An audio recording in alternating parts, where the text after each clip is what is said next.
Good evening and welcome to Current Issues. I'm your host, Hesham Tillawi. Tonight, ladies and gentlemen, we will be talking about Iraq. A lot of things are happening in Iraq. Things that you don't know about, things that you don't want to know about. There's a film out there called Iraq for Sale. Basically, it talks about those who profited from the war. Billions of dollars was poured into the war. And a lot of people have become millionaires and billionaires because of this. Tonight we will be screening this film. We will show you segments of this film. We can't show you the whole film because obviously it will not be fair for the people who made the film. But we will also be speaking with Sara Feeley, one of the producers of the film. This film will show how people have profited from the war. And was this war mainly so people can profit out of it? Or is war normally you are going to have some profiteers?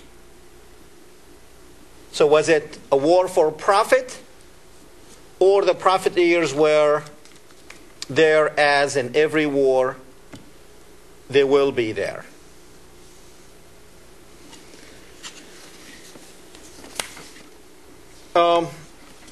In the second hour, we will continue talking about the war in Iraq. In the second hour, we're going to talk about the country that we live in. What is happening to it?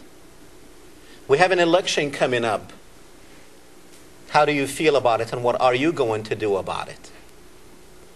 We will talk about Iraq. We will talk about Palestine, the forgotten Holocaust. We will tell you what's happening there in your name. We will see what we can do to liberate the country that we live in. Maybe you agree with us, maybe you don't. It doesn't matter where you stand on this issue. I really feel that you probably should just keep the next 2 hours available so you can see what we will talk about. And of course, we do welcome your phone calls. We will put the phone number on the screen so you can call us and let us know how you feel. See the magic? Just like that. We ask for it and it's there. Call us, let us know what you think and what we can do. When you call, just make sure be civil. Make sure you. We love to debate, so just debate us. Let us know what you think. If the information you're going to see, if you think it's not what it's all about, that's fine. Call us and we will talk to you about it. This film, like I mentioned, it was basically made to inform you of what is happening in Iraq. A lot of people, probably a lot of your friends, went to work in Iraq because it was lucrative. They probably went there as, I don't know, maybe they're ex-military or ex-police officers. They went there to work in security or maybe just to drive a truck. And of course, they told them they will be making the good money, 140, 150,000 within 6 months or 7 months. So it is lucrative, as all wars are lucrative for people where it's a disaster for other people. A lot of people in Iraq, they can't even find water to drink or food to eat, but someone who's driving a truck is making about $5,000, $6,000 a month. So it is lucrative. I believe I do have Sara with us. Sara, can you hear me? I can hear you, yes. Great. Welcome to the show. Thanks for having me. Sure. Sara, Iraq for Sale. I mean, it's a nice title Tell me, how did you all come up with this title, and why this title? I mean, is someone selling Iraq here? Well, we came up with the title Iraq for Sale after a lot of different debates about it. It really sums up what's going on with this war, and that is that American corporations have gone to war and they're making obscene profits in the meantime. So Iraq for Sale, the War Profiteers, was just the most concise and fitting way that we could describe what was in the film. So why did you all come? I mean, how did you come up with this idea of doing a documentary film about what's happening as far as money? Because I mean, the film mainly talks about corporations, does not talk about, a lot about the war itself, but about the people who are profiteering from the film. What's the message that you're trying to get out there? Well, the message that we're trying to get out is that the thing that's not very often discussed, or it's discussed in very unclear ways in the media, is exactly who's behind the war and who's making money off of the war. And you'll hear things like, U.S. security forces were engaged in X, Y, or Z in Fallujah. You'll hear different little buzzwords. Security forces that's not the military. Those are private contractors. There is language that they use to sort of to trick you and so that you're not really aware of what exactly what exactly is going on. And so as we started to dig into this topic, it was a conversation that Robert Greenwald, the director of the film, had with Bob Borsaj, and Bob said, there's something here. I think you guys should look into it. This issue of war profiteering is completely going unchecked. There's nothing that has been done in Congress or in the Senate to slow down these no-bid contracts or to now let me ask you this. I mean, so that's where it came from. Okay, well, all wars. I mean, normally in a war, there will be other companies or corporations who will provide a service to the military. What is wrong with this war? I mean, was this the first time? I mean, Halliburton was even in Vietnam. So why this war in particular is different? This war is different in a number of ways. Harry Truman started headed up the Truman Commission to look into earlier instances of war profiteering. So it's certainly not new. It's not a new concept of corporations, looking to profiteer off of military conflict. But in this particular war, companies like Halliburton, companies like Cockey and Titan, companies like Blackwater are making huge, huge profits and not actually delivering the goods that they promised to deliver. So they're defrauding the American government, they're defrauding the American people, and they're making millions in the process. Okay. Now, I've noticed that in the film you brought up the Cheney-Halliburton issue, which was brought up in the beginning of the war. Did you feel or did you find out that really Halliburton have made a lot of money or got contract because of its association with Dick Cheney? Well, yeah, there are.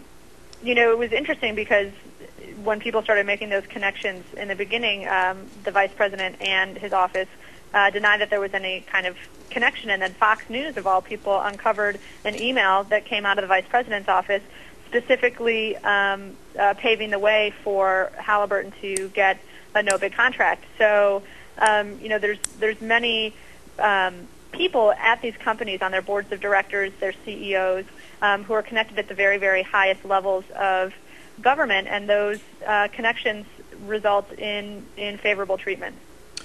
When did you first, introduce the film? When did it come out? The film opened in a limited number of theaters on September 8th, and we were in New York and Los Angeles and a handful of other cities. But the main thrust of our distribution model is individual private screenings. Any person out there who's interested in sharing this film with their friends or their families or their fellow church members or whatever can take a copy of the DVD, can buy a copy of the DVD, and can host a screening. And so we've had thousands of screenings throughout the country, basically in a swell of grassroots support, and showing that people really want to know what's actually going on and who's really getting rich off of this war. And this movie really answers those questions for you. Now, Sarah, how would you answer people if they say, and by the way, we're going to put the website on the screen of how people can get hold of the film by going to the website. But how would you answer maybe some critics or some people who might say the timing of this film coming out, maybe it's political because we have an election coming up? It is political. It's political in the best sense of the word, but it is not partisan, and there's a difference. I think that what's going on in this country right now is that there is a false sense of comfort, and that things that happen in Washington don't affect everyday people. But it's really, the reality is quite to the contrary, and it's really important that Americans get educated about what their elected representatives, who are supposed to represent them in their best interest and spend their taxpayer dollars wisely, are actually doing in Washington.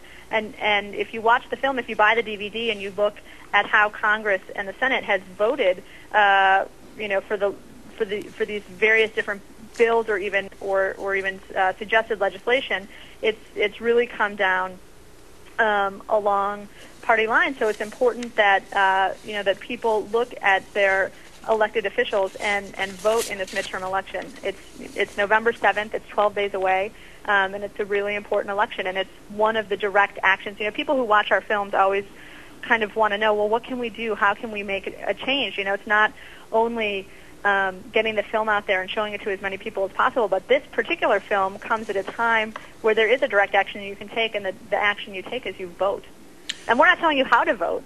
Vote however you want, but participate in your government. Participate in democracy. One of Robert's favorite sayings is, democracy is not a spectator sport. Okay, Sarah, you are one of the producers of the film and also the vice president of production at Brave New Films.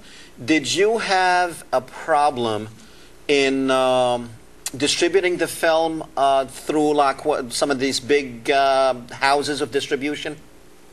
Yeah, we with our films, we are not beholden to the corporate media. We produce our movies entirely outside of corporate America. In fact, this film, Iraq for Sale, was only able to go into production because over 3,000 people donated to make it possible online, because they wanted this movie and the research that we had begun to uncover to be out there. And so we raised our production money to put us into production from individuals, and we rely on those same individuals and a growing number of individuals to get our movies out there. We don't have a Warner Brothers or a Universal or a big distribution company behind us. We have people, because we make people-powered films, and so it's up to you and your neighbors to get the film and get it out there and to share it so that it spreads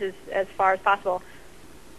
What do you think? Why Fahrenheit 9/11, which was not even half of the truth that you are showing in this, which is basically a documentary, why did it have more distribution than yours? Do you have any idea? Well, it had distribution because Michael Moore has a deal at Disney, and then it got picked up by, I think, Lionsgate actually distributed it, but I'm not sure. I'd have to look. Each filmmaker sort of approaches distribution in a different way. There are filmmakers who go through the festival circuit and hope to get picked up, and there are filmmakers who have overhead deals or distribution deals with any given company. We operate outside because we really want to remain independent. We want to be able to tell the stories that companies might be uncomfortable with, because it's the stories of America, and it's the stories of everyday Americans. And the people who participated in Iraq for Sale were incredibly brave to come forward and share the stories of the tragedies that affected their families. And I think that it really shows just how despicable the act of war profiteering is when you see the loss that these families have had to endure because of decisions that were made in the comfort of a boardroom in Texas. So you do have screening going on all around the country in different cities with different. How does that work? Can you tell me? You can find a screening near you. You can find a screening either by visiting iraqforsale.org or by visiting bravenewtheaters.com. We have all of our screenings online. You can just enter your zip code in, and you can find someone in your area who believes that this film is worth sharing with others. And so it's a way for you to network. And if there isn't a film showing in your area, by all means, set up a screening. It's very, very easy to do. Brave New Theaters is the brainchild of Jim Gilliam, one of my colleagues here at Brave New Films, and it's kind of like a combination of MySpace, Evite, and MoviePhone, where it lists, films are films as well as any independent filmmaker who wants to put their film up there, and it allows activists and screening hosts to organize their screenings through very easy to use software. So we try to make the process as easy and as painless as possible, so that more people will undertake getting active and getting the movie out there. Very good, Sarah. I appreciate you being with us. Now we are going to go into the film and actually show some segments of it. And if anyone's watching, they can get hold of us here or send us an email, and we will tell you how to get a copy of the DVD, a copy of the film, and we'll even help you if you want to arrange for screening or something. Sarah, thank you again for coming on the show. Thank you so much for having me. Thanks. Okay, ladies and gentlemen, we are about to go to the film. We are, like I said, we will be showing you little segments of the film, and like Sarah said, there are screenings going on all over the country. It's just people like you who would even do it at your home or get a place to do it, a hotel room or a restaurant. It doesn't really matter, but I really think that people, and don't forget, this is just a small segment of what is happening or what happened and happening in this war in Iraq. This is just one area of the people who are profiteering. So I believe we do have the DVD queued. Let's go to it. Get knocks on the doors, and you don't want to be on either side of that door when that happens, either hearing the news or delivering the news. Mike's dead. Reality didn't check in. I didn't want to believe it. I still don't want to believe it, but the fact is he's not walking the earth. I need to pray for his soul. I miss him. I was so angry. I was so unbelievably angry, and I didn't even know what had happened. But I was just angry that my son had died. The people that did this horrible thing, these Iraqi insurgents, or maybe they were just kids on the street, they were taught hatred for anyone that didn't represent what they had been taught to believe in. And I found it so hard to hate them. But when I found out what Blackwater did, that's when I started really feeling real. I don't know how to say it. The vehicles should have been armored, and they also should have had saws, which are heavy belt-fed machine guns, in each vehicle, which they didn't have. There were supposed to be 3 individuals in each car. They pulled off 2 guys to do, from what I was told, clerical work. So they sent them out short 2 men. Their contracts list that they were to know where they're going, and they were to know people that they're working with. And have been there before. And have been there before. So they... If they had had an armored vehicle, if they had had the rear gunman, he was the one that was going to protect them. My son is not walking the earth because people that he trusted and worked for did not care about him. It was the mighty dollar. That's all that they cared about. They knowingly skimped on the mission. They cut corners left and right. Shameful country, shameful Blackwater, shameful rule, Blackwater. What happened to them? Okay, we will show in a little bit. We have to just forward it a little bit, and then we'll show some other segment.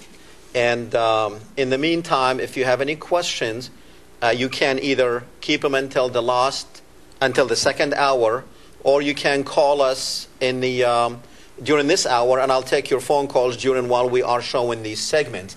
And again, this film is going to show you what Iraq is all about, and what are we doing there, and how the Iraqis see what we're doing there. They're seeing us basically as people who are making money off of that. Okay, let's go to the next clip. Particularly on the Christian Coalition side, had been very generous with his campaign contributions over the years. He and his family contributed over $2 million to Republican candidates and the Republican Party. Hey guys, I really don't want to talk to you, okay? Thank you. Well, I'll ask you some questions about your men in Fallujah. What happened there, sir? Fallujah happens the last day of March. Within 24 or 48 hours after that, they're literally on the Hill meeting with some of the most powerful members of Congress who really were going to dictate what was going to happen to this company in terms of its funding. They went to John Warner, who was the chair of the Armed Services Committee on the Senate side. They went to Duncan Hunter, who was a congressman from San Diego, who was the chair of the Armed Services Committee on the House side. They met with Rick Santorum, who was chair of the Republican Senate Conference Committee, which is a very, very powerful post. Contractors are among those who have been taken hostage. They've also suffered terribly, injuries and loss of life, the most horrific of which occurred on April 13th of this year, Madam President, when the bodies of 4 contractors were burned, mutilated, and hung from a bridge in Iraq. Should we step up and try and do something about that problem? We will have to have very vigorous opposition to this amendment as it is presently drawn. The Blackwater strategy worked very, very well. They went to Washington, they stopped any investigations from taking place, and at the end of the day, as a result of their action, they were able to protect their business. They went out and they retained former high-ranking government officials, Kofor Black, who was a high-ranking official at the Central Intelligence Agency, Joseph Schmidt, who was the Inspector General at the Pentagon. And undoubtedly, when you go out and you retain high-ranking officials like that, they certainly are helpful in attracting new business, pursuing new business, and getting new contracts. Within a year after the Fallujah incident, they had received over $200 million in new government contracts. People in Washington who leave government and go to work in lucrative jobs for defense industry, they have connections. Okay. As you see, this is more of a partnership between the government and corporations. These people in business, they are connected with the government. That's why they are able to do the things that they're doing. That's why they are able to go out there and steal. And no one can do anything about it. You've seen the defense secretary when he was asked about it. Basically, he said, "Oh, if this thing is going on, all we need," and he started looking at the generals next to him to see, to help him out, as if he does not know that people are making $10,000, $20,000 a month just to go to Iraq and become a security officer. And the problem is with that is they cannot, they don't go by the same rules. These security people, like Blackwater or Khaki, they don't go by the same rules that is with the U.S. Army. If they kill somebody, so what? To heck with it.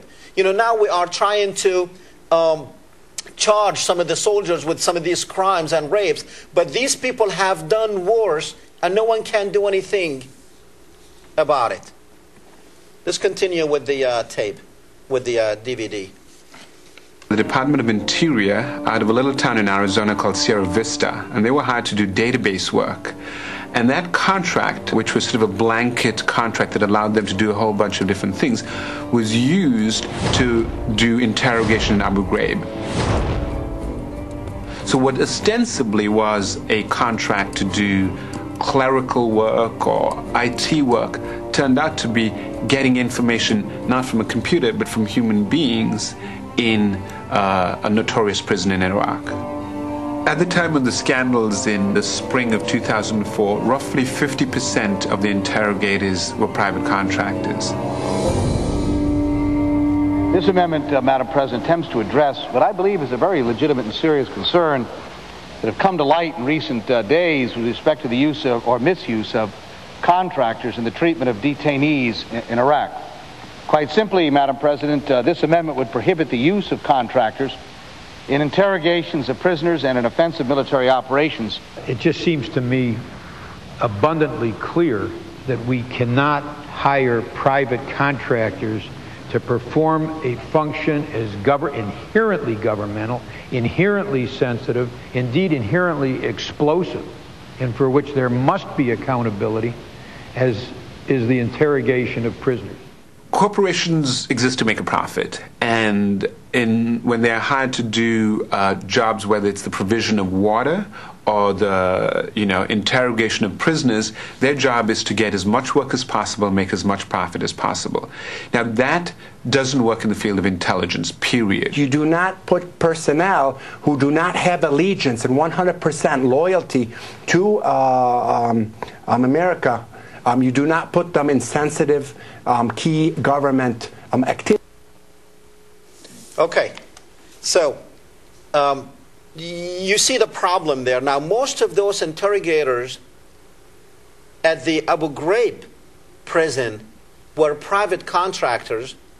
Most of them did not even know what the heck they were doing, and most of them did not have formal training to conduct these interviews or interrogations. Okay, we gonna go to the phones. I believe we have, I'm not sure what line we are on, but let's go with line one. Go ahead. Okay, Doc, I tell you what, some of those interrogators apparently were connected with the Mossad also. So the whole thing is, we apparently paid Israeli intelligence to question some of the people at Abu Ghraib and some of the Afghanis that were supposedly caught and then taken to Guantanamo. But here's what I want to say is this.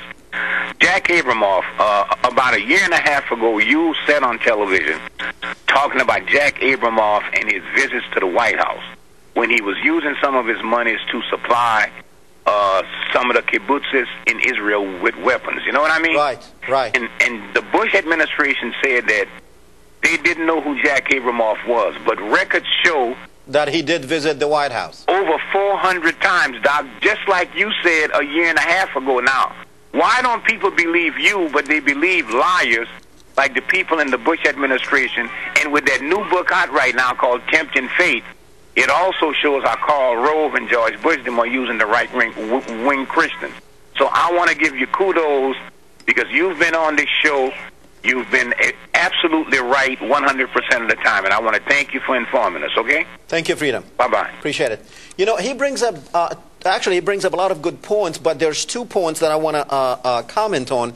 The Israelis were in Abu Ghraib, and there's a lot of pictures of them on the internet with the Star of David on their arms, and people who were interrogated by these people said that those people were Israelis, and even the people who worked there, the Americans who worked there, said they were Israeli interrogators who were there.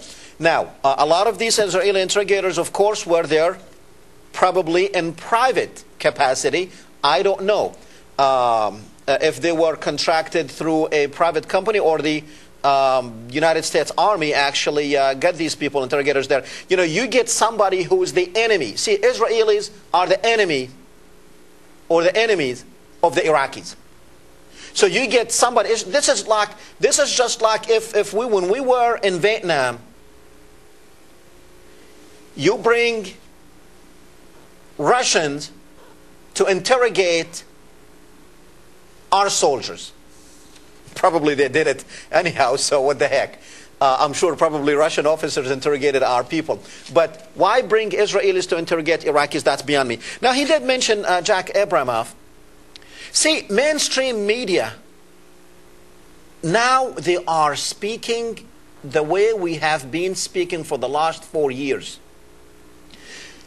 Keith Olbermann, he called the president a liar because of what he had said and because of Iraq and because of everything that's going on in the country. Lou Dobbs have been on his back for a while now. Jack Cafferty of CNN. You are seeing more and more of the mainstream media talking like us. When we were talking about this 4 years ago, everybody thought we were crazy. Now, they're speaking like we are. 89% of you believed the government back then. Only 15% of you now believe the government now.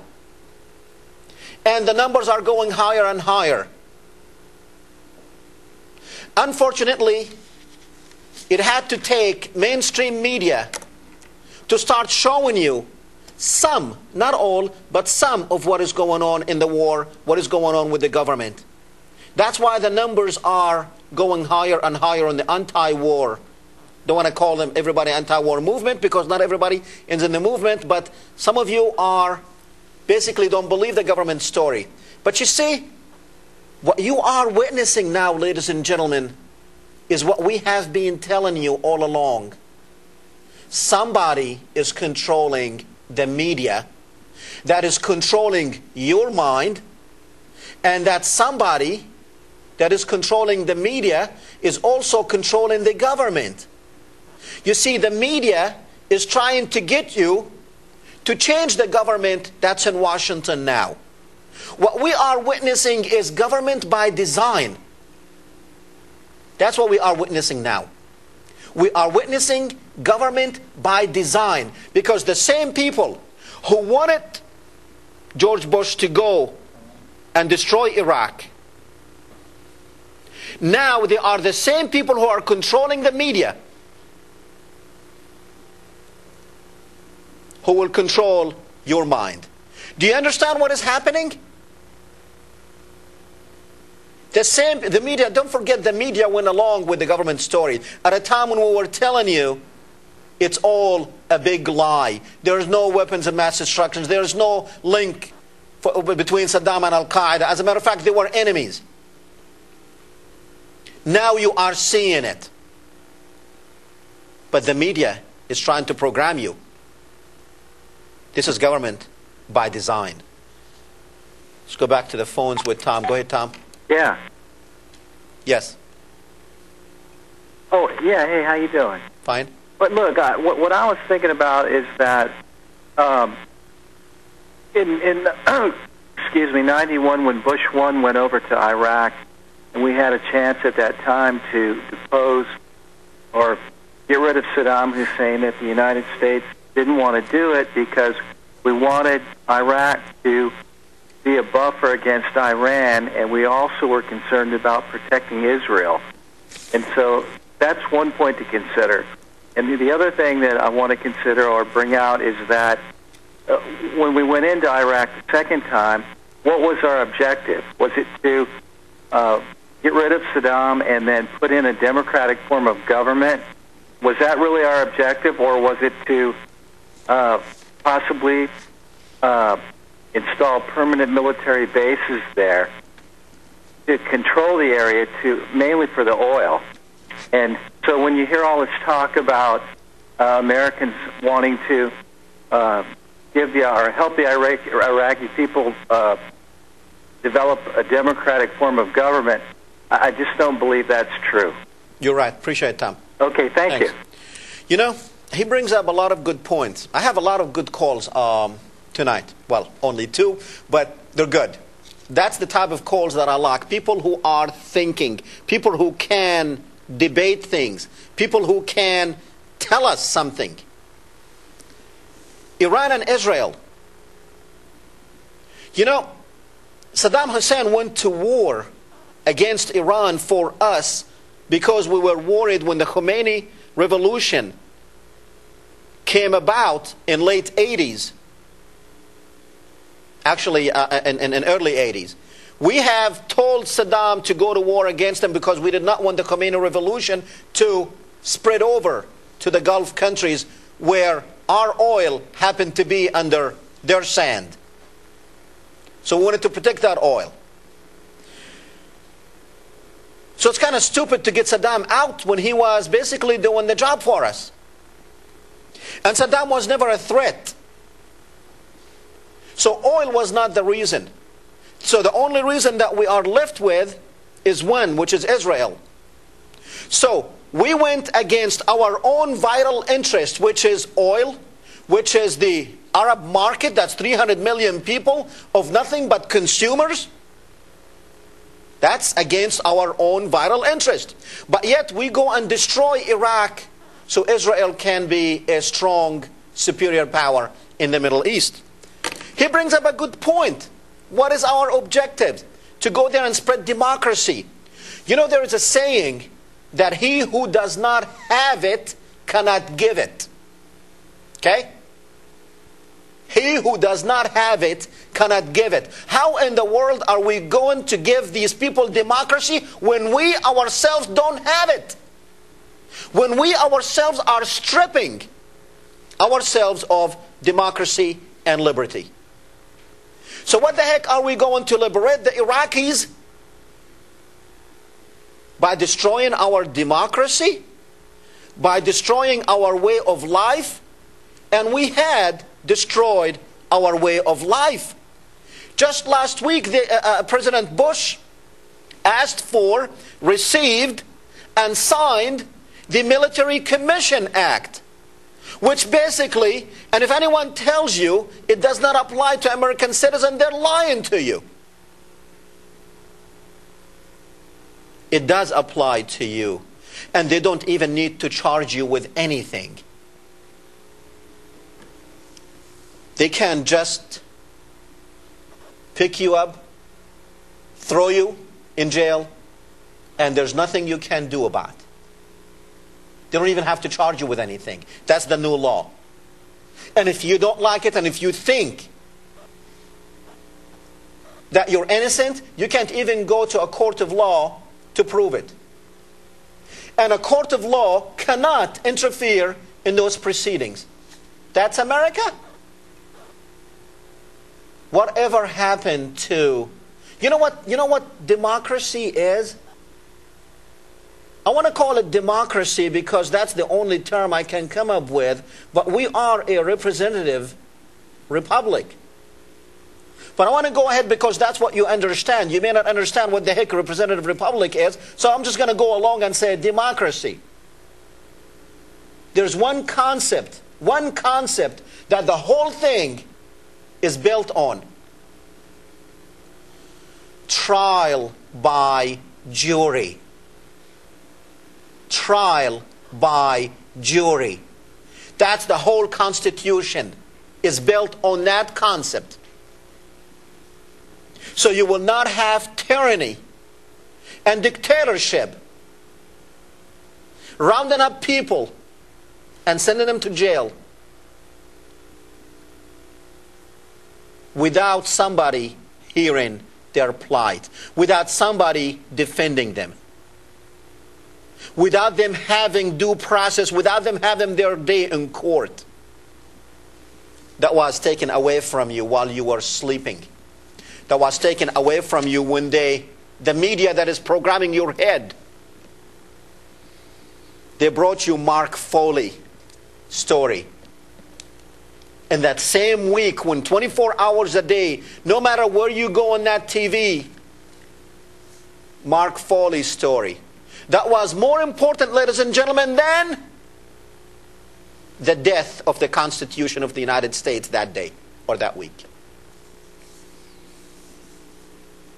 That is the same Constitution that George Bush said it's only a blank piece of paper and fill in the blank.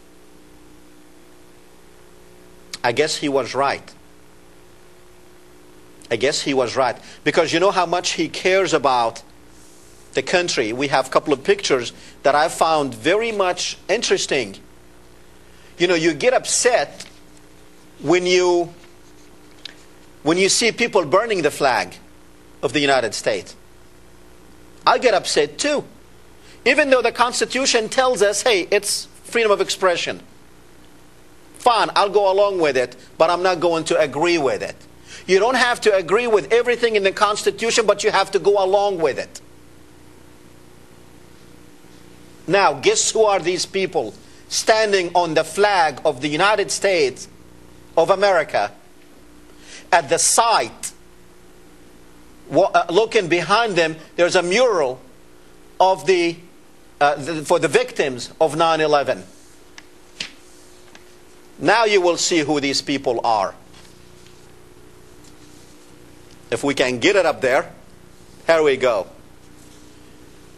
That is the President of the United States. I'm very upset watching him stepping over the flag. Now some of you might say, oh no big deal, no big deal. It is a big deal to me, because where I come from, you die for your flag. Now, over here, we have freedom of expression. I'm not going to die for the flag, but you know what? For him stepping on it, but I'm going to get upset about it. Anyhow, let's go back to the film.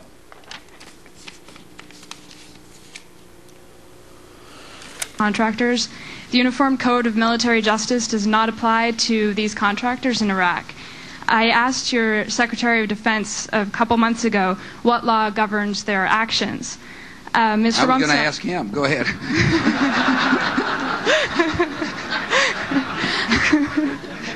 Help. Well, I pick up the phone and say, Mr. Secretary, I got an interesting question. This is what delegation, I don't mean to be dodging the question, although it's kind of convenient in this case, but never. I really will. I'm going to call the Secretary and say, you brought up a very valid question, and what are we doing about it? That's how I work. Thanks. Yes, ma'am. Are any of these allegations being investigated? My recollection is, and I think it's okay to say this, is that the investigations are ongoing. Yes, sir. And that time will tell. Somehow these contractors have leveraged power in Washington, and the government feels like they want to protect these people. They want to protect the security of these contracts, and they want to protect them from prosecution. Most of the managers and most of the people we dealt with working for Titan were ex-military officers, high-ranking officers. All major military contractors have a board of directors and a senior management that is composed of senior retired military personnel. So, wasn't that like the most stupidest laugh you ever seen in your life? What kind of laugh is that? I mean, even when he laughs, it looks so stupid. And then he answered the question with even a more, dumb and dumbest or dumber. And what he wants to do when she asked him the question about these investigations of these private contractors, he said, I'm going to pick up the phone and call my... What the hell is that? Jesus. He's going to call his Secretary of Defense. And he called his Secretary of Defense. You've seen his Secretary of Defense in front of, in a congressional hearing. When they asked him about it. Well, we have some investigation. And he was looking at the generals. It's like, we do have investigations, yeah, right? Oh boy, these people are running the country. You believe that? No wonder we are in the mess that we are in now. Because we have people like that running the country. Oh, is that all we can do, ladies and gentlemen? Is that the best that we have in America? You know, we're supposed to have the best people to represent us, not the dummiest people to represent us.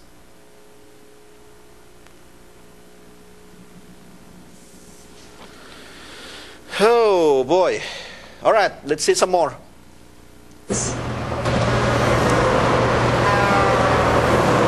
Most of the people who were driving for Kellogg Brown and Root were foreign workers. They were from Pakistan and Nepal, India. Sometimes there would be Americans driving the trucks, U.S. civilians.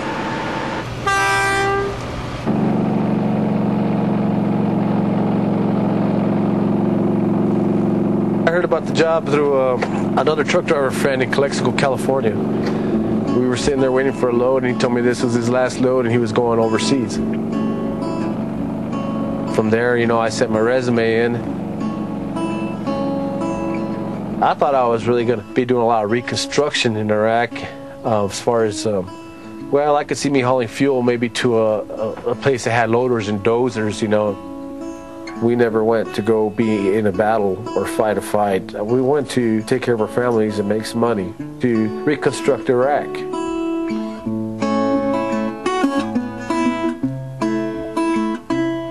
Tony and I met in '79 at a Halloween party. It was kind of a blind meeting, and we're married less than a year later.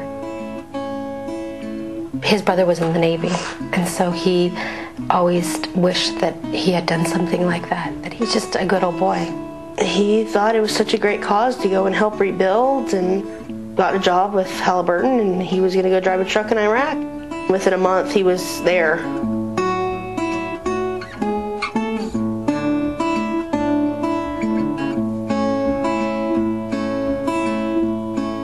I was 15 when I met Steve, first time. A good friend of ours introduced us at a fair they had, and we hit it off. He got out of the fiberglass business in Michigan and eventually ended up truck driving.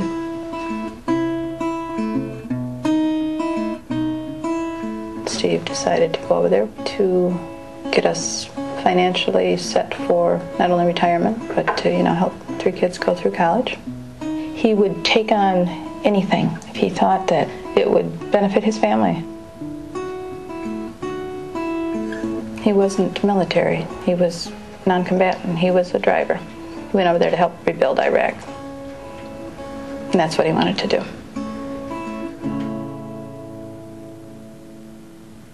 When I woke up early that morning, it was about, I'd say about 4:30 a.m. We had to be out by our trucks by 7 a.m.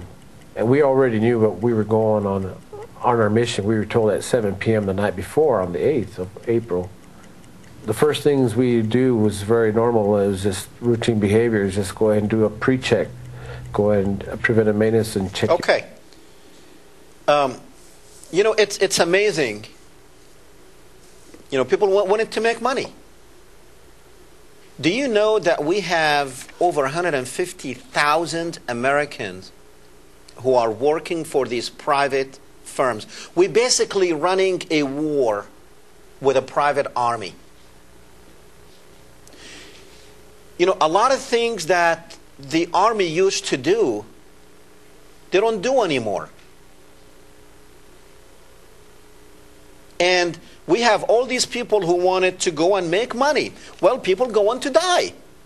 They are going to a war. And people obviously go on to die. They wanted to profit out of it.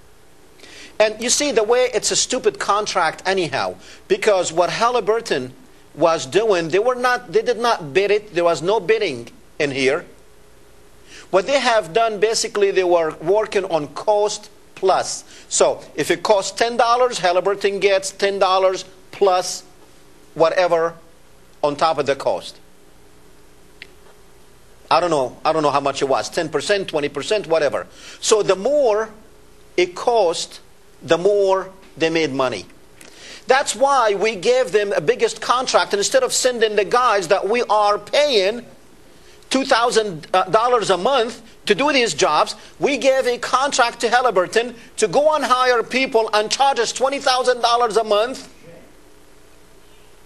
in their salaries so they can make more money. Because they were not making money on $2,000 a month.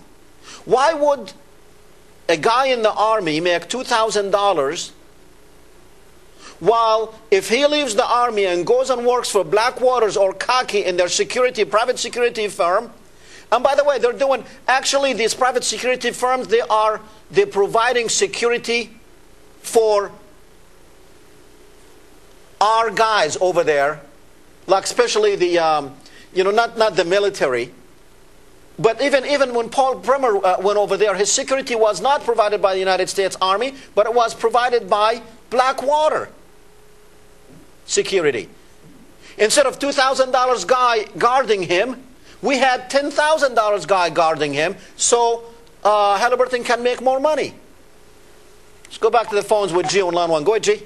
Oh, yeah, greetings, Dr. Tillawi. Great show. We're watching you in New Iberia every chance we get. Listen, I also want to talk about the disturbing fact, an offshoot of all of this so-called war on terror and the private contractors. Here in America, if you recall, after Hurricane Katrina, there were several reports and stories, and you see, I, as an activist, had reports from people in New Orleans that said private contractors like Blackwater were patrolling the streets of New Orleans. Yes. We had private contractors right here in Louisiana, and actually there were reports and even stories did on Democracy Now! Where people were shot by some of these private contractors without any kind of provocation. And this is the troubling thing that people have to face in this country. Even if we want to take the race out of it, what happened in New Orleans. The average Joe on the street don't know what's going on, and it was a shame that our government was using the taxpayers' dollars to hire these thugs to so say patrol the streets of Louisiana after Hurricane Katrina, Dr. Lau. And I'm glad you brought this subject up. And Brother Freedom told me to tell you that keep on keeping on, man. Appreciate it. Thank you.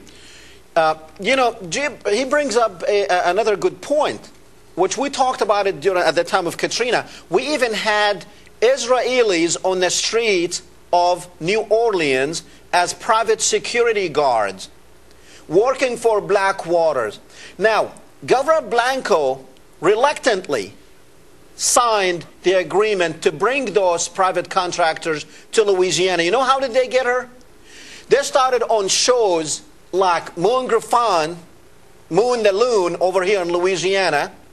These people came in and they started saying, they got them all kind of interviews or all kind of coverage on the media that they are coming over here to help security. Because remember, we did have a problem in New Orleans right after that. The police department was in shambles at that time.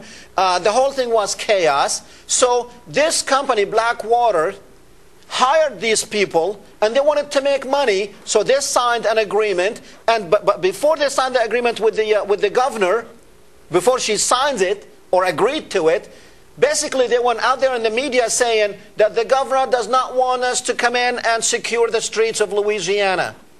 So reluctantly, she did sign that. I don't agree with that. We should never give in security of our streets to Israelis who were hired by these people. In the next hour, ladies and gentlemen, we will continue with this. We'll show you a little bit more of what's going on. I know I have a lot of callers, but we will be back in 5 minutes, so don't go anywhere. We will continue with this special night of screening Israel or Iraq for sale. So don't go too far. We will be right back. Evening and welcome to Current Issues. I'm your host, Hesham Tillawi.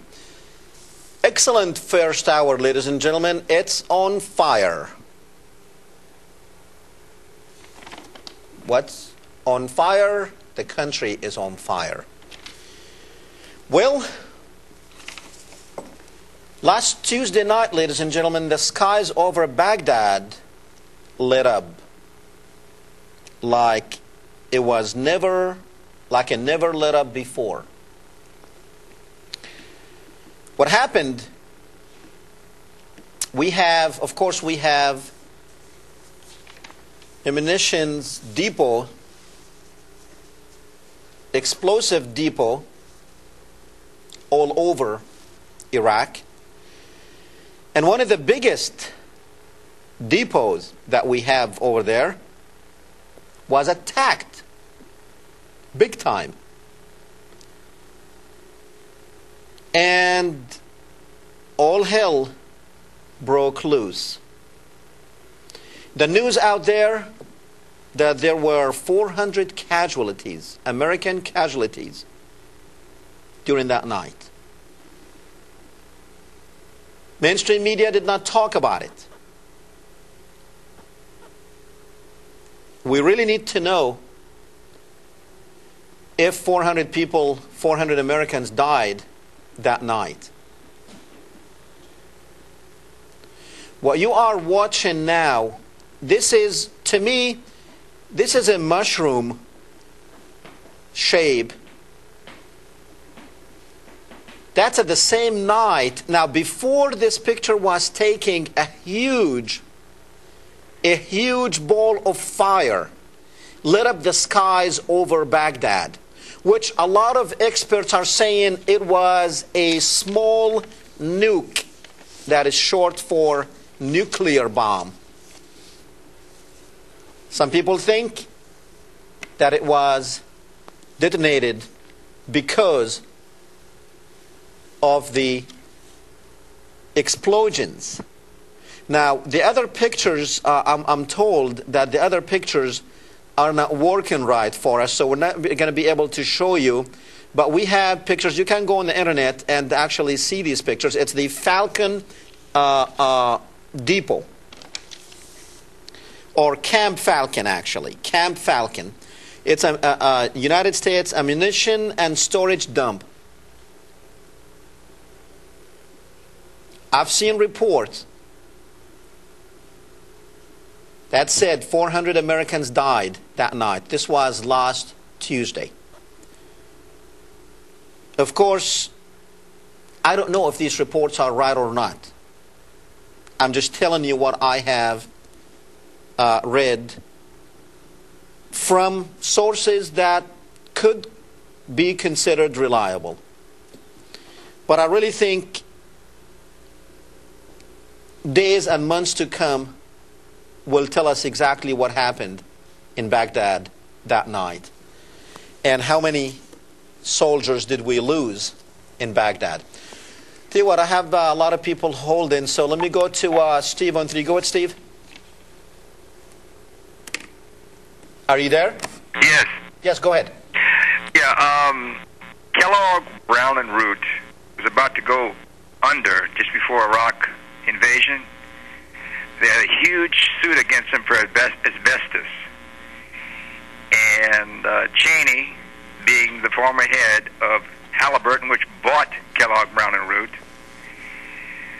basically saved the company by these contracts that they've been getting since the Iraq invasion. So basically, that's my basic comment. I appreciate it, Steve. Thank you. Thanks. You know, he is right. So basically, Cheney saved the company by going to war. That's what it boils down to. Cheney saved KBR by going to war. Tell you what, let's go back and watch some more of the film, and we will continue with your phone calls.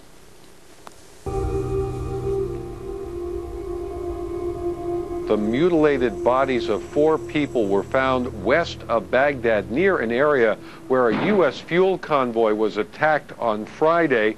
After that attack, 7 Americans were reported missing, including contractors working for Halliburton, a company that supplies fuel and other supplies to U.S. troops. The families were notified today of the discovery. Halliburton did release a statement saying, quote, "We at Halliburton are saddened to learn of these deaths and are working with authorities so the families can begin the grieving and healing process." 2 U.S. soldiers are missing, and also Thomas Hamill, from Macon, Mississippi, American contractor. Saturday, April 10th. And one day after I got the first phone call from Halliburton and KBR, Steve, when you get back to base, please call me. I got a call yesterday saying that you are missing after heavy fighting and more attacks. You and 9 others. To sharpen. And what are these rocks called again? I forgot. Dad told us, but I don't remember. Like shale? I'm not sure. I just turned 50, and it's hard to have to, reinvent yourself like you're a teenager again. When all your dreams go and plans go out the tube. So, he was definitely the love of my life. He firmly believed that KBR and Halliburton were going to keep him safe. I mean, he truly did. He was very positive about that. Right up to the end, he believed he would be safe.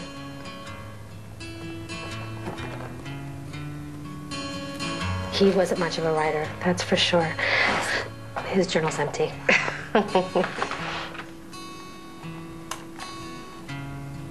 My dad had just told me he was going to work for Halliburton, and how big they were, and how they were there to help rebuild.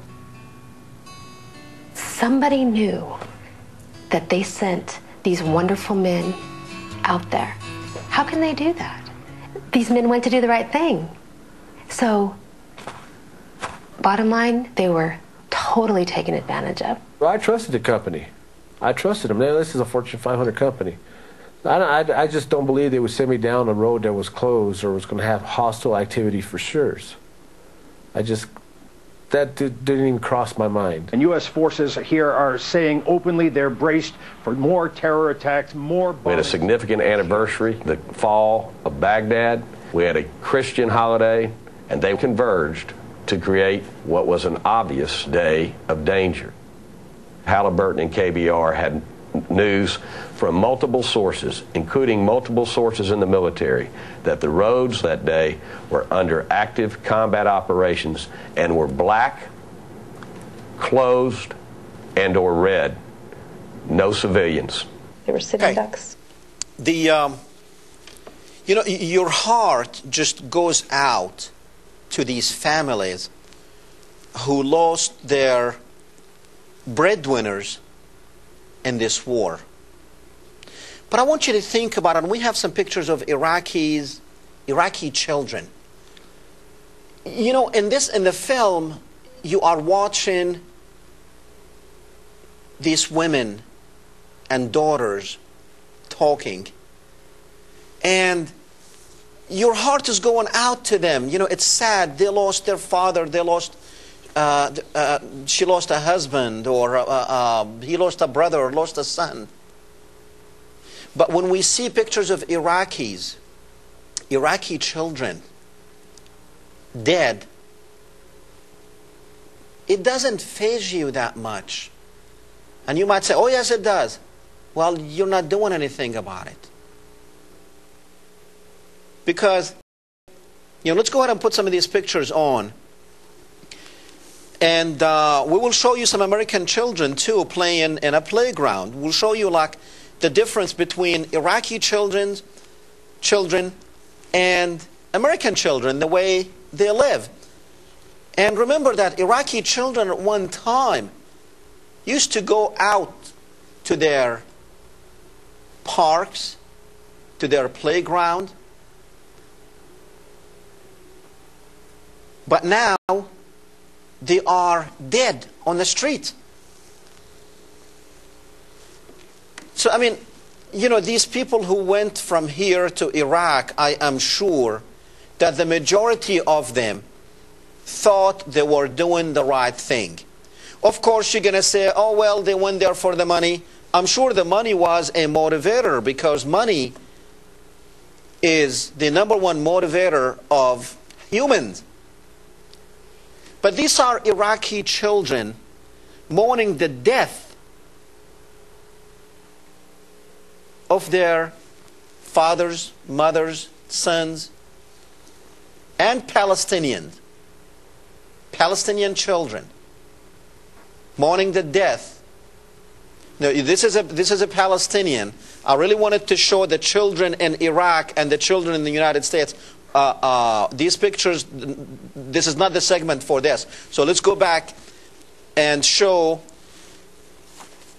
there are some other pictures for Iraqi children dead. Yes. You know, Iraqi children also deserve to live and go out there and play.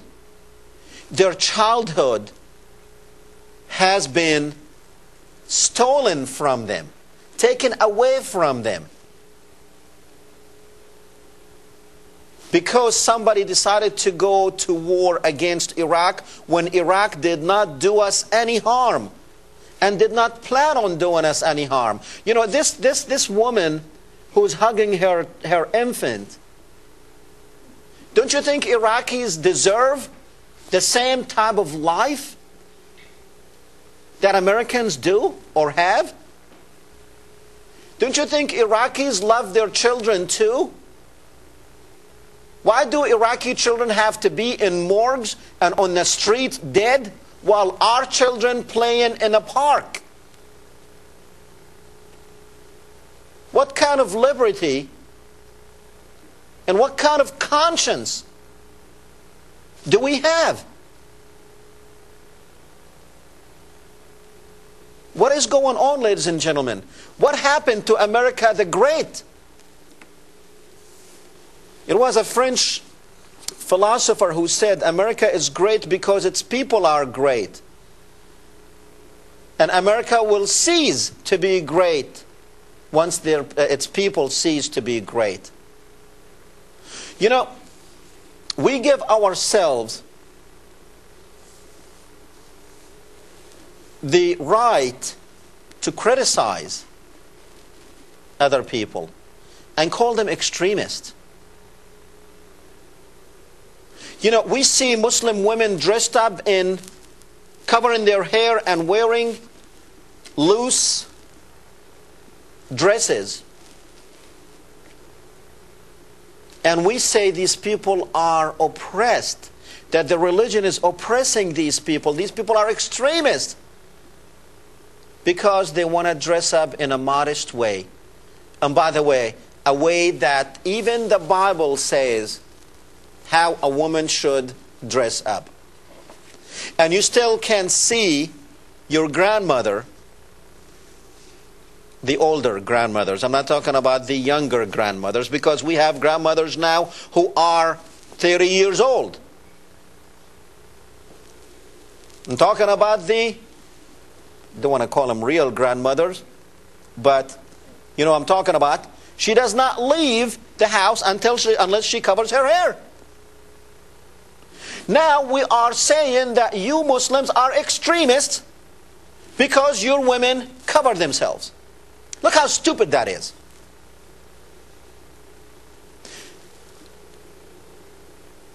Something that is good for the society, something that women are asking for. And by the way, women who convert to Islam, Western women, are converting to Islam big time and dressing up in this dress because they feel finally that we are equal to you. And that's the whole purpose of wearing the veil and wearing the hijab, as we call it, which is basically to cover yourself. You as a woman, you are telling the man, look at me of who I am, not of how I look. Don't look at my curves. I'm a human being, just like you. So treat me as equal. And Islam did that 1400 years ago when it treated women as equal. But you have some silly and stupid and ignorant people out there who think that's a sign of oppression. So are you telling me that a sign of liberty is to go outside, to go out there half naked? Is that what gives a woman her liberty? Is to go out there half naked? Is that what it is? Is that what civilization is to you? Who gives you the right to criticize other people? when your own house is in shambles, when your own house needs repairs? Who gives you the right to think and dictate to other people how they should dress up when you yourself need a lot of work to do in that area? What happened to Christians? You know, they call Muslims extremists.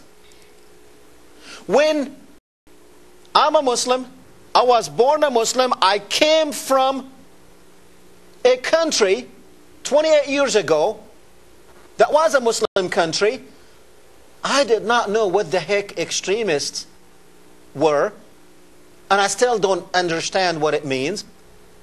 And when you see a woman dressed up in hijab, you say extremist. I'm going to tell you what extremists are. If there are Muslim extremists right now, ladies and gentlemen, they were born, 99% of them were born after 9/11. 99% of them were born after we went and attacked Iraq. But you really want to know what extremists are? I'll tell you what. 30% of those who call themselves Christian in this country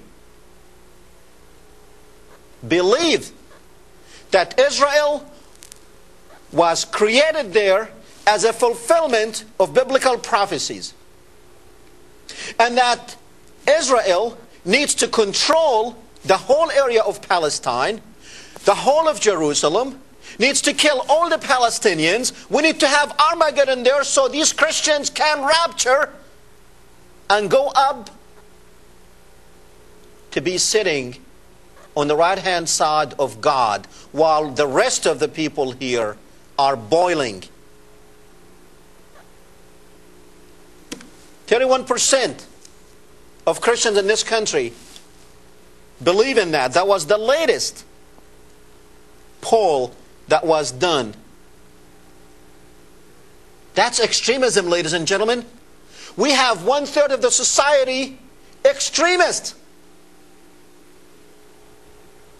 In the Muslim world, if there are those that we might say they're extremists, they are not even 1/2 of 1/1,000,000th of a percent.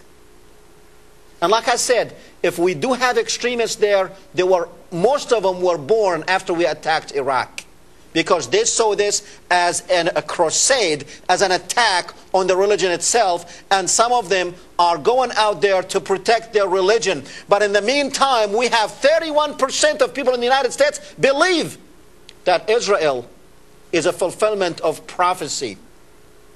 Israel, the one that was created back in 1948, politically, it's a political entity. And by the way, the majority of Israelis are atheist Jews. I think it's an oxymoron term, but that's what they call themselves. Atheist Jews. If you're an atheist, then you don't believe in a religion. Then you are an atheist. And the others who believe in the religion, they are mainly Reformed. And they want to have nothing to do with you or your religion. They have nothing to do with Christ. But they love what you're doing to them. They love the money you're sending them. They love the weapons you're sending them to kill the Palestinians. They are telling you, go ahead and believe whatever the heck you want to believe. You want to believe that Jesus is coming? That Israel is a fulfillment of prophecy? Go ahead and do it. 30% of people in the United States believe that. Isn't that extremism? What would Jesus do, ladies and gentlemen? What would Jesus do?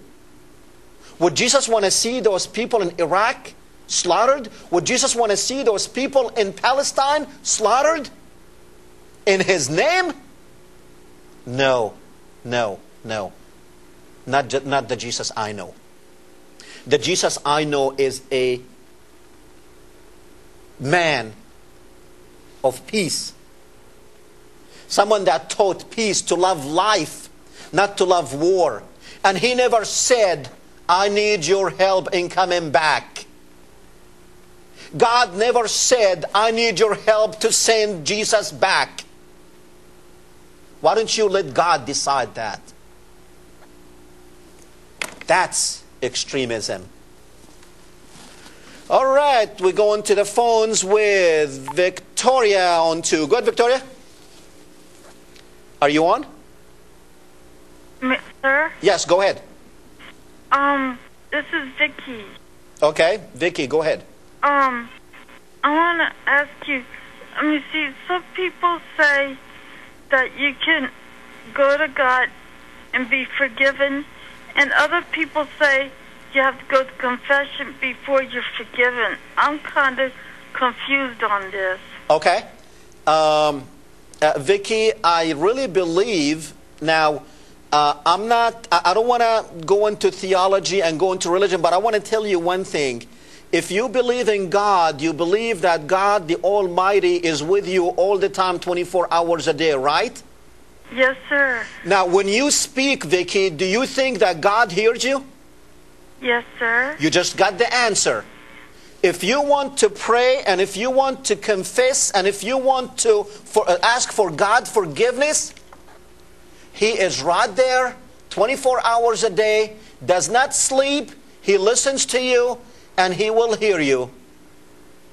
Now, somebody might have a different opinion, but my personal opinion is God is there 24 hours a day, and He will hear you. Yes, sir. Why do we go to confession? You might want to call the show that was before me. It's a Catholic show. You see, confession is a Catholic thing. I don't understand it. I'm not a Catholic. Personally, I don't believe that you need to go and confess your sins to a man. But people who believe that, I don't have a problem with people believing that, but personally, I do not believe it. Personally, I think God is there. God is in your heart. God is in your mind. God will listen to you. All you have to do is ask Him, and He is there. Thank you. I'm sorry. Go ahead. Some people say that you have to go to a person to confess because the Bible says if you confess your sins to one another. Vicky, there's nothing wrong. There's nothing wrong with going and talking to people, especially people who know more than you do about the religion. They might be able to help you into confessing. I'm not too crazy about, people go and ask for advice from other people who know. So there's nothing wrong with talking about it. But also, you need to know that you can also do that by talking to God yourself. He's there. He hears us all the time. So I don't really, but there's nothing wrong with going and talking to people about it either. Just to get their advice of what to do. The main thing, Vicky, is when someone asks God for forgiveness, he or she needs to be sincere and not to do what they have done again. Vicky, I have to move on. Thank you. Yes, sir. Thank you. All right.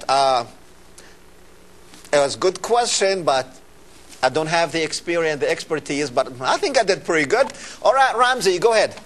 Yes, I'll be real quick, my friend. Because I can't pronounce your name, forgive me for that. That's not right. What I want to get to, I noticed on your program, I usually tune in, and I don't even try to call because you give me some vital information, some true information. Thank you. Those you showed racket for sale. But there was another program that you need to investigate, and this website is it's a friend of mine that works with named Fred Prejean. His website is www.LafayettePublic.com, and what it says on that is that peace, propaganda, and the promised land. To go farther to what I'm saying, you have given information to us that is vital, and the thing is, I don't care, all denominations, all the organizations in Lafayette, and all 64 parish should be going to those federal buildings, like the one on Lafayette Street, yes. The federal building. If we will protest right in the front of the federal building with Dr. Booth standing and have the message sent to Washington, D.C., we will be showing and taking action against it. Me, I went vote early voted.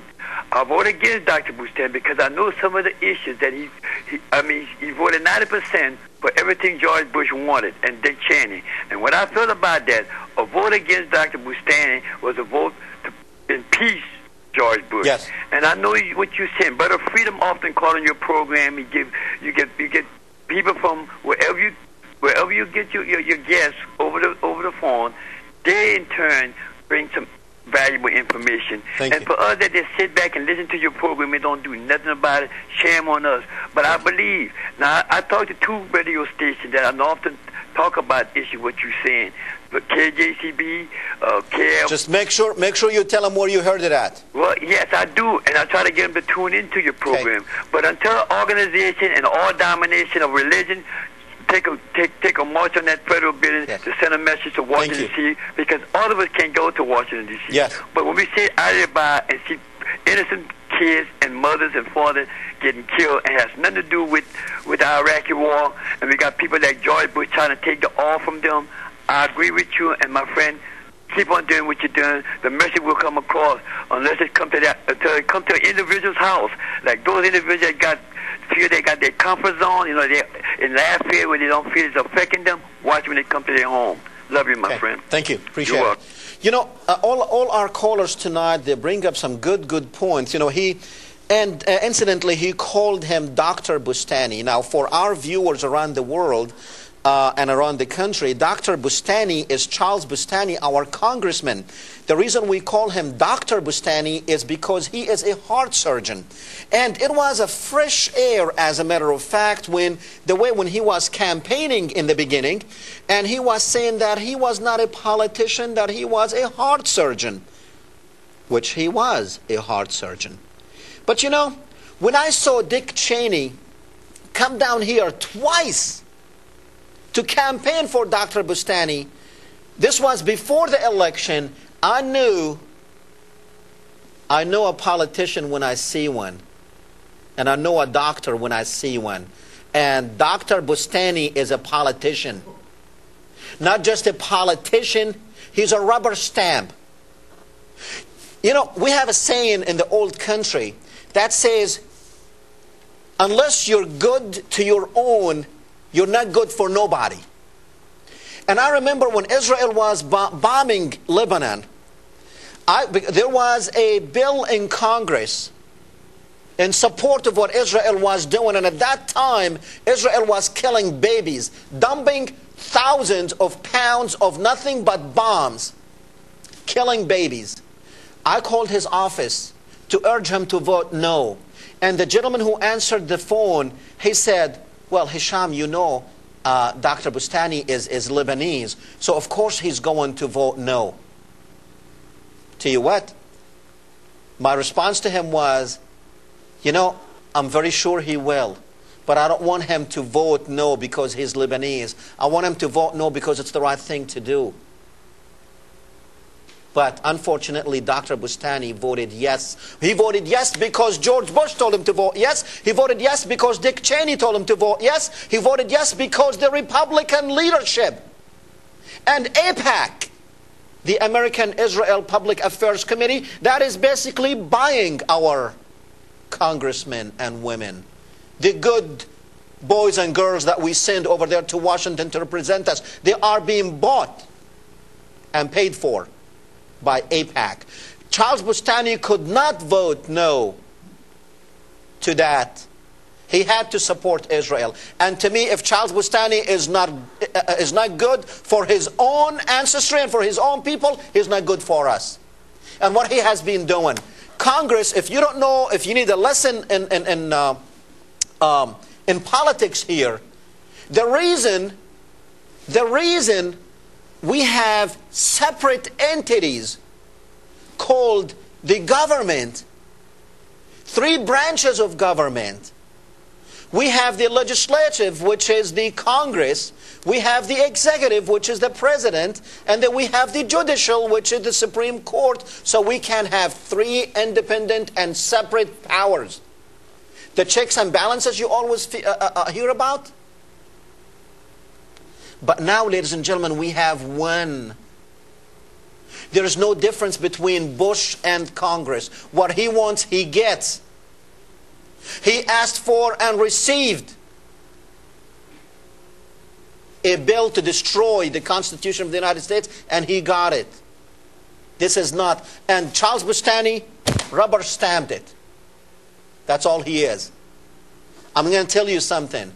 I don't care if your congressman is a Democrat or a Republican. You need to send fresh, new people back to Washington. And the next time around, do the same thing. I don't care how good they are. They're not good for the country.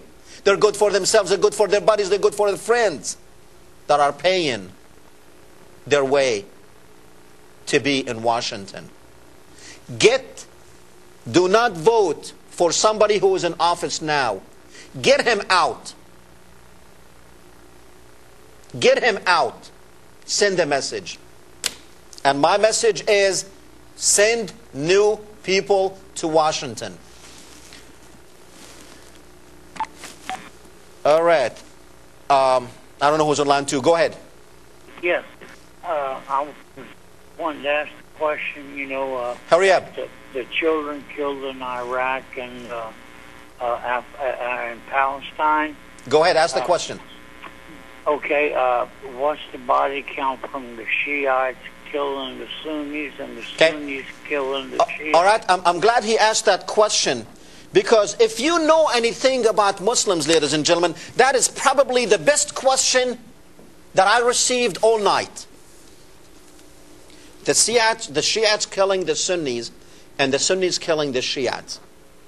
Shiites bombing Sunni mosques, and Sunnis bombing Shiites mosques. A mosque is like what you call a church in the Western world. Now, ladies and gentlemen, you need to know one thing.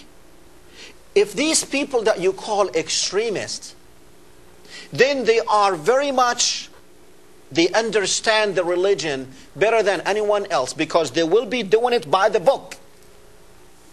And anyone that does it by the book knows that killing another Muslim will not get you anywhere. It's against the religion. You cannot bomb mosques if you are a Muslim. You cannot kill people praying if you are a Muslim. So who's doing the killing? Did you understand that? Because if somebody is an extremist, then he knows and he read the religion. And the religion says you cannot kill another Muslim. You cannot kill in a mosque. Period. And to a Muslim, a Shiite mosque or a Sunni mosque, there's no such a thing. A mosque is a mosque. Now, maybe there are some mosques in a Shiite neighborhood that most Shiites go there, but in any mosque, ladies and gentlemen, in Iraq, you will find Sunnis and Shiites praying together. So if these people that you call extremists are doing the killing, it does not make any sense, because they should know better. Who's doing the killing? Well, we have told you in this show who's doing the killing. It is the people that want Iraq to go into a civil war. It is the enemies of Iraq. There has been cases where some of these supposedly suicide bombers in Shiite neighborhoods were committed by CIA hired hands. You remember the story of those 2 supposedly British people that the Iraqis had captured in Basra? This was about 6 months ago. They were dressed up in Arab garb.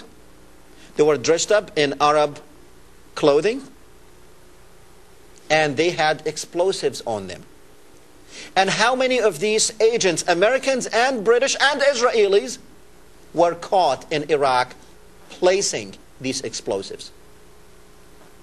So the Iraqis captured these 2. And it's not the extremist Iraqis, it's the government, the police in Basra that supposedly we installed there. The government that we installed there in Iraq, they captured these 2 British agents, supposedly British now. Now, if these people were British, now England said that they want these two people, dead or alive, it does not matter. We have to get them back. Now, if those were British, why don't they just say, hey, look, we are British, we are on special assignment? Because, the British Army is there. They're the ones in the south, in the Basra area. It's nothing but British soldiers there. So they could have made arrangement with the Iraqi government. Look, these two were on special assignments, we need them back. But when the Iraqis took them to prison, the British went and stormed the prison, and the order was, get those two right now, dead or alive. We cannot have the Iraqis interrogate them. And British tanks went into this prison, destroyed the prison, and they got those two. The question is, who were these two? Were they really British agents or were they Mossad agents? Because if they were British agents, that's okay. Keep them in jail. A day or two, the British government will talk to the Iraqi government and they will facilitate their release. But that did not happen. Right then and there, as soon as they were captured, they sent in tanks to get them dead or alive. Dead or alive, why? Because they were going to place explosives in areas and blame it on the other one. The CIA, the Mossad, the MI6, they are the ones placing these explosives. There is no war in Iraq between Sunnis and Shiites. But what they are doing, they're doing a good job at fueling this. Sunnis and Shiites have been living together for 1,400 years. Sunnis and Shiites are brothers and sisters. There's no difference between them. There are a lot of people who are married. There's no difference between Sunnis and Shiites. They're Muslims. They're not going to kill each other. And especially if they are religious, they will know better. Freedom, go ahead. Are you there?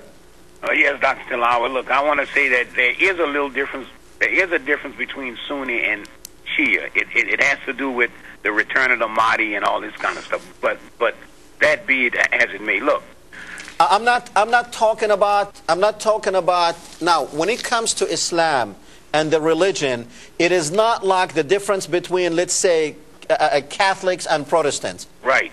There are very minor differences, but not enough differences to be enemies. This is not Catholics fighting Protestants. Okay. This has nothing to do with the principles of the religion. The point I was making, Freedom, is if these people are religious, and we call them extremists, those who are committing these atrocities, they will not kill one person in a mosque because they will know better.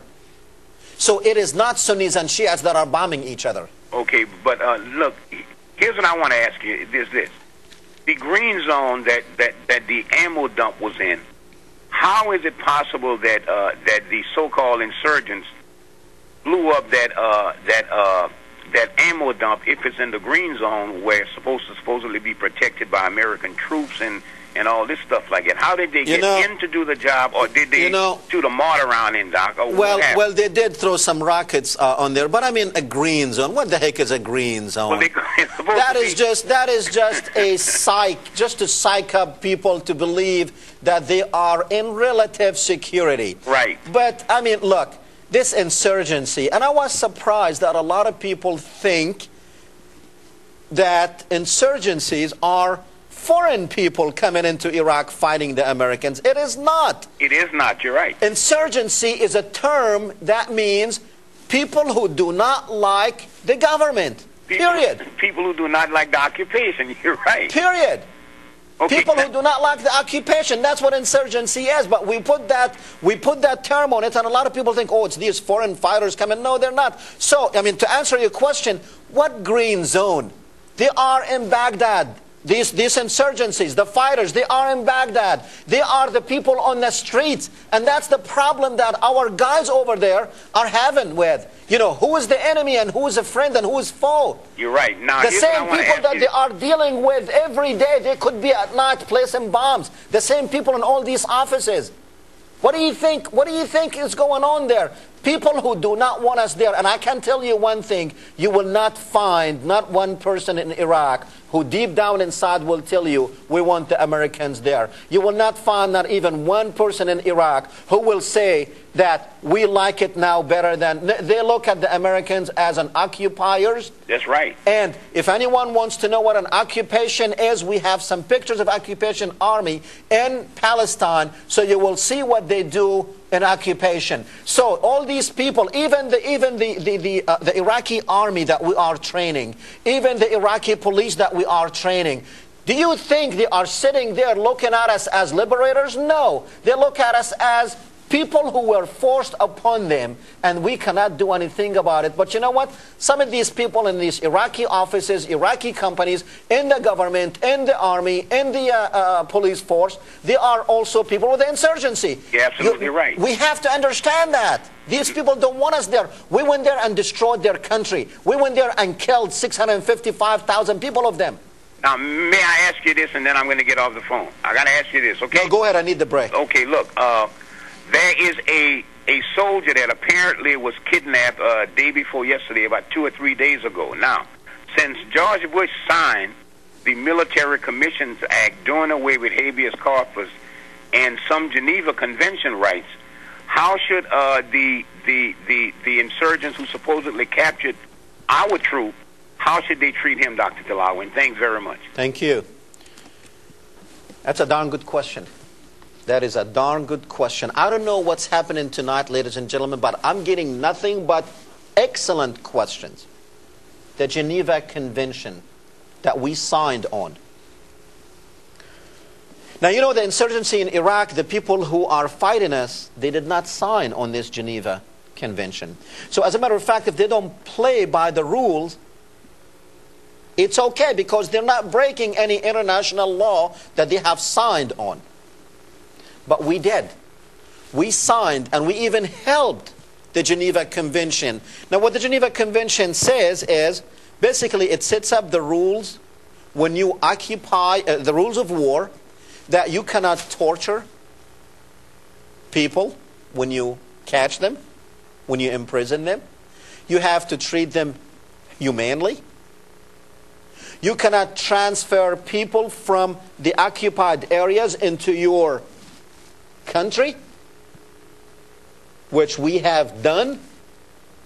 And also the Israelis have done, have taken Palestinians out of occupied areas against international rules, because international rules said you cannot remove the population and move them over, put them in prisons in your country. So how these people are to treat our soldier when they catch him? How do you think they're going to treat him? Probably better than we treated some of these innocent people that we have captured. Innocent people that we have captured. And we have a picture of someone who has been in jail for 5 years without a charge, right here in the United States.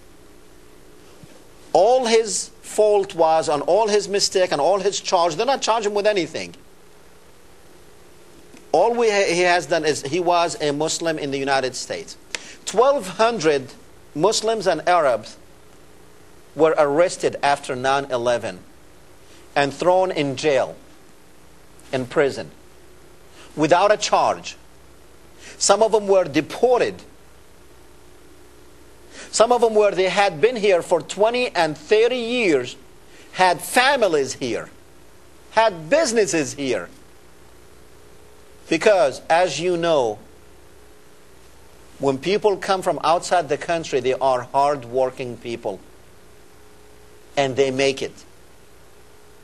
Because they can make it over here and make a better life for them than they can in their old countries. These people were good citizens, good law-abiding citizens who were picked up off the streets, not the streets, of their homes. Federal agents went to their homes at 2 o'clock, 3 o'clock in the morning, picked them up, threw them in prison without a charge. And I don't know if you can put the this person's picture, who his name is Ali Petrovi or something like that. He has been in jail for 5 years without a charge. Without a charge. Now, see, that was against the law. Now, as a matter of fact, ladies and gentlemen, it is not against the law. After last week, after George Bush signed the Military Commission Act, which basically, court system, got nothing to do with these people that we pick up. That's what goes on. Anyhow, but freedom is right. I mean, you know, if we are treating these people like this, how do we expect them to do it when they did not have that? You know, ladies and gentlemen, we had, after September 11, we had a choice. We did. We really did. We had like two choices. We came into a fork in the road. What we could have done after 9/11, when everybody in the world was sympathetic to our cause. When President Chirac of France, Jacques Chirac, he said, we are all Americans today on 9/11. When Yasser Arafat, the late Yasser Arafat, God bless his soul, when he went down to a Ramallah prison, a Ramallah clinic, he was imprisoned, by the way, at that time, in his compound where Israel had put a siege around him. But he went down there to the clinic and donated blood for September 11 victims. Everybody in the world was with us on September 11. Every government in the world wanted to help us. We could have chosen, instead of going and bombing the heck out of Afghanistan, we had another thing that we could have done. We could have squeezed these people financially, economically. We had every government in the world ready to go with us and help us. And we could have succeeded in getting Al-Qaeda and the mother of all Al-Qaedas. But we did not do that. We decided to go and bomb the heck out of Afghanistan and kill hundreds of thousands of people and send that country into the Stone Ages with depleted uranium that's going to take billions of years for its effect to subside. And then we go and destroy another country that did not do us anything. We lost, ladies and gentlemen. And now, after 5 years, we lost. You know, we had a moral authority to dictate to the world. We had a reputation that took over 200 years to build as the superpower with a heart. That was the reputation that we had. That was the reputation that America had. What is our reputation now? If you think only Muslims hate us, think again. The whole world look at us and says, what the hell happened? Who is pulling these guys' strings? Because there is nothing, absolutely nothing, that is good in what we have done to Iraq and in Iraq. The whole world sees it. The whole world knows what we have done in Iraq, except us here. But it's changing, though. It is changing. You could be proud of this show that from the beginning, even when we were in the minority, We stayed on to tell you the truth and bring you the truth. The truth that the mainstream media would not even touch at that time, but they knew it. It's not that we here in Lafayette, Louisiana, knew more than these big shots sitting in Washington and New York. No, ladies and gentlemen, they knew it. Bob Woodward, he knew it when he wrote his first book. But he did not write it in his first book. He put it in his second book so he can sell another book. You see, that is part of the whole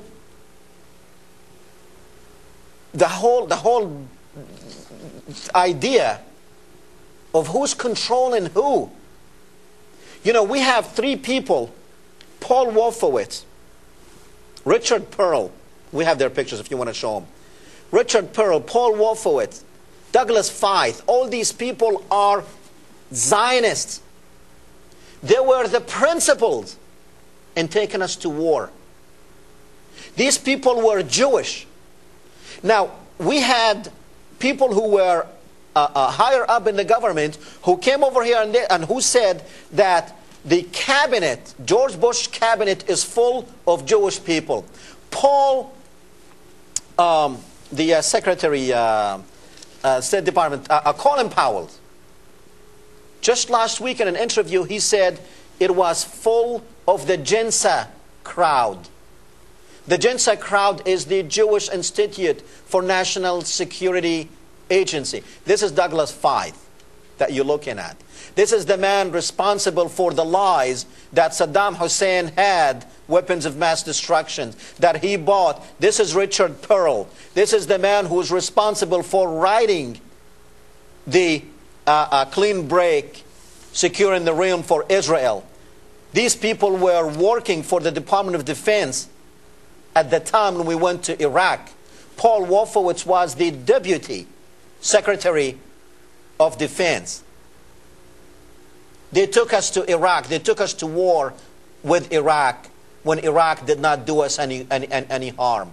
They planned it, and they wanted to destroy Iraq for Israel. Get it in your head.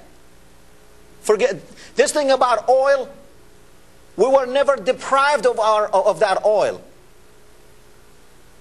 We were paying $1.29 before we went to war. Go back and look it up. Right now we're paying, well, it went down a little bit and everybody's so happy. Oh, now it's $2.15, $2.25 from $3. Just wait until after the election and see what's going to happen. You have got to clean house on election day. It doesn't matter how good your congressman is. Get him out. Get somebody in there. You know, that's what's going to happen. That's exactly what's going to happen. Because right now, the media, whoever's control, listen, we are witnessing a government by design. Get in your head. Whenever you see mainstream media tackling this subject, then it's time for a change. And they want that change. And they will have that change. But we told you this 4 years ago. If the mainstream media told you this when we did, we will not be in the same mess that we are in now. Next week, ladies and gentlemen, we will have Jock Christo. It will be an interesting program you really don't want to miss. Beautiful designs of what we need to do and how we need to live. So, until next time, we will see you then. Hi, my name is Kimberly Horn, and I'm with the Lafayette Natural History Museum and Planetarium Foundation. Our mission is